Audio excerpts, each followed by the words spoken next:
So today we are going to be making some vegan tuna or tuna, if you will. And these are the ingredients. Got some seaweed, some thyme, additional yeast, garbanzo beans or chickpeas as you will, some soy sauce.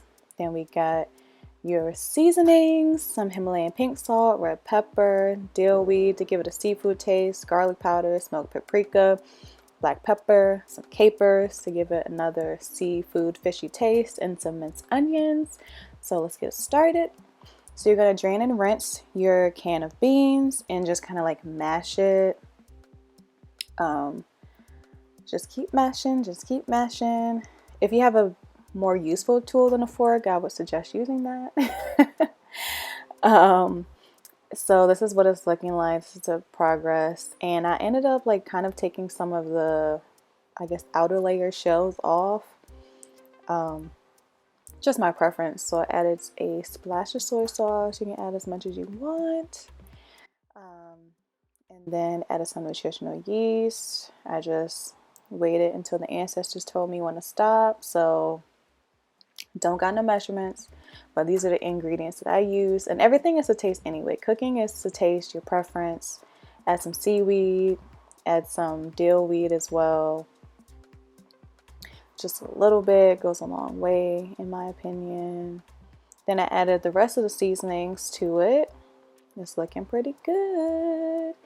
Adding a couple of capers, not a whole lot because I don't want it to be too capery. So added that and the red onions.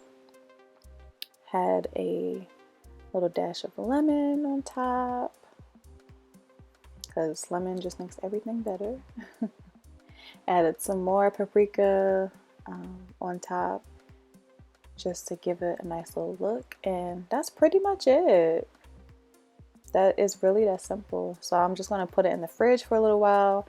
Until then, I'm going to make a little tuna melt. So I got my bread, put the tuna on top, added some smoked Gouda, and when I tell you that I'm so ready for the sandwich, like I am hungry. This is what it's looking like. Had a little side salad to go along with it because we healthy out here, and this is the final product. Added it a couple of days later for a salad. If you like this recipe or this video, please do me a favor and like this video so I know that you want to keep seeing my recipe videos every Sunday. Please make sure to like, share, and subscribe, and I will see you soon.